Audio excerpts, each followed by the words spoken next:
Okay guys, this is disassemble a how-to video of disassembling a 2010 CBR 1000RR fork.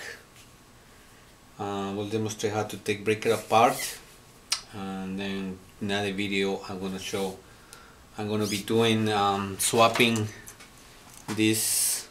This is the compression valve, and this one is the rebound valve. I'll be putting in a 20 millimeters valves from O-Links.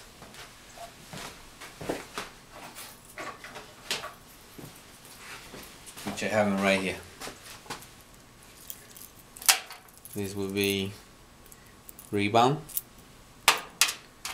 and this will be decompression. For right now, I'm just going to show you how to break it down. I already loosened it, the fork cap and the triple clamps. That will be the best thing to do, because sometimes they come very torqued in or very tight. So I will advise you to do it on the trees. Be a lot easier. You need a 24 millimeter socket wrench or just a wrench. Alright, so I'm going to put it in this vice grip that I have here. Very handy. This is the reason I bought it for. Alright.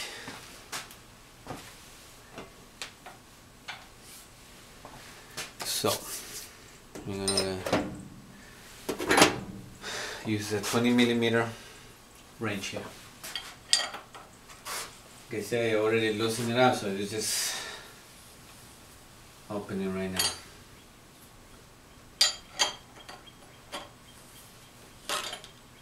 So it breaks down right there. Opens up. There you go. It's the spacer. And I don't have a spring compressor, so I came up with this idea to make these hooks. They are from my Christmas ornaments that I put outside, that I dig into the ground so they don't get blown out by the wind, and work great. So they already come with a hook and top, so I just make this other loop here, half loop. So I'm gonna put one on this side, the hole, and one on this side.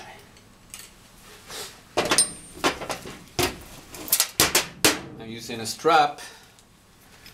You know, the straps that I used to have when I used to compress my forks before the people restraint system came up, and so I have an extra, so I'm using that. So I'm putting one on the other side and one on this side. Alright. The reason we're doing this is so this spacer comes down a little bit, so I can pull this fork and rebound rod, so that way I can put this spacer here between the damper rod, the rebound damper rod, and there's a knot there. You can put this in here like this to hold this here, so that way you can open up the fork cap and take the rebound rod. But you'll see what I mean. Oh yeah, by the way, pardon my English, it's a little broken down, but rough for the edges. Alright, here goes. So we're gonna pull in. I'm gonna pull with this hand, and I'm gonna pull with this hand, so it is even tension, because you don't want to pull one more than the other side and the other side. Anyways, here it goes. Alright. So you can see it's already spaced there, okay? But I need a little more.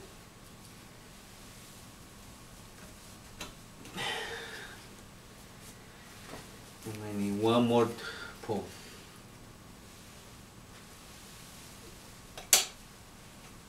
There you go, see? Now we're just gonna pull this up here.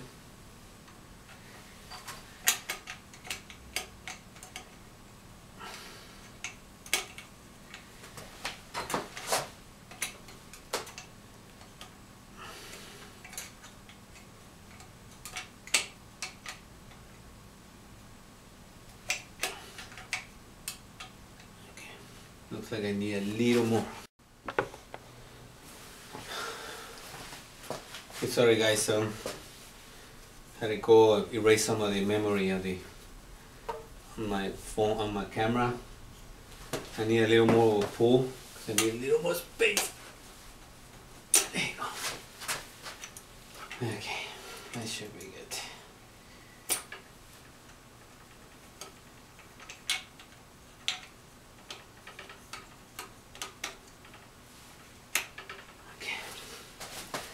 And the space, so now we're gonna pull this here, pull the rod, and put in there. There you go.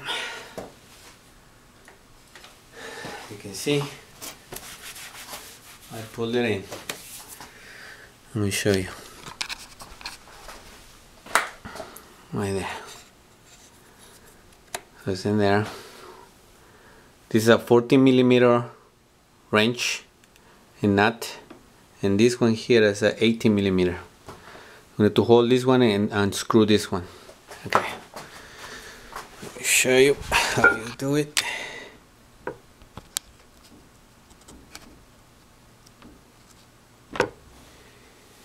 Alright.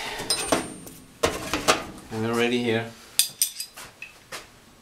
14mm at the bottom, 18 on top. So we're just gonna that's one thing I hate about this, is you gotta be careful.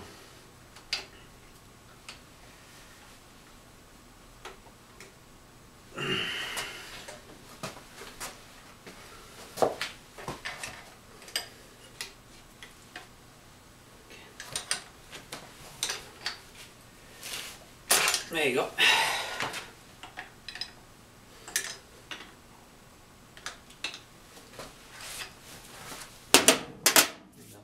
Is loose now. Now we have this rod in there. I forgot to take the tension off here from the spacer. Slowly.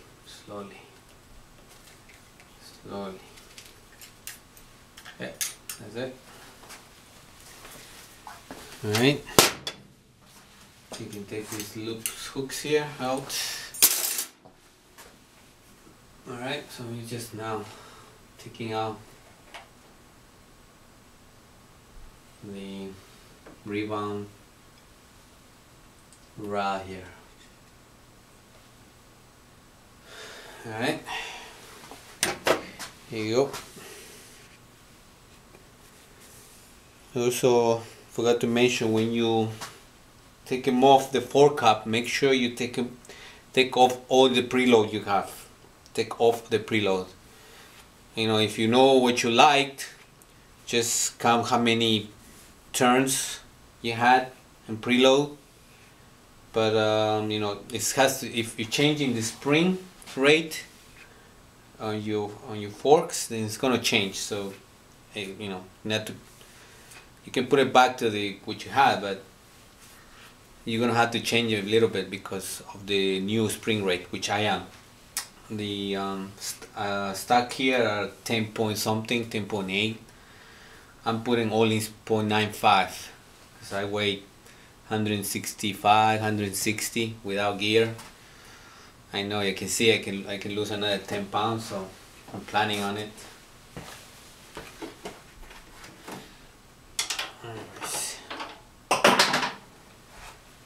Put that there.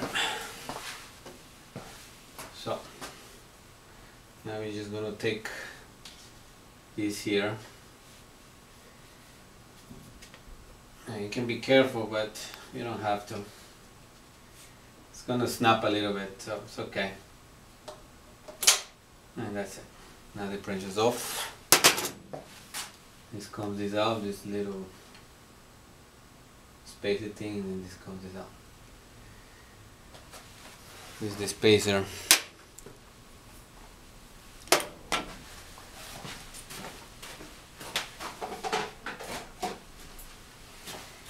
I already have here, this is the stock spring, and this is the O-rings. The O-rings is about 6 millimeters longer, 6-7 millimeters longer, because I measure it and it, measure each one. So you're gonna have to take off a little bit from the top in here, and I added and subtracted, and it comes out, it's about 6 millimeters you gotta take off. 5, 6. I took off about 5, so it's okay, because if you put this one here, it's gonna be too much tension on the spring, and you want to keep it as stuck as possible. So that's what I did. So remember, you're gonna have to take off about 6 millimeters off the top of the spacer. Make it feel it good. Alright. So you're gonna take this spring out. Just take your time with it because it's gonna be wet. And it's okay. Clean it. Make sure you have plenty of rags, some rags in the bottom of newspapers if you don't want to mess around your floor. I'm in the basement, so I don't really care. So I clean it afterwards.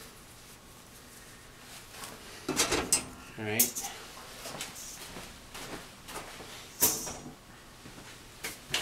So now I just gotta empty out the oil. Alright. The oil, you just take it out, take it off on the container, pump it a few times, and that's pretty much it. We have to do into it. I will take another video and show you how to break it apart, and show how to take off the there is a bolt here, a 8mm bolt. That way I can take all the cartridges out, so to get into the rebound and compression valves. Right.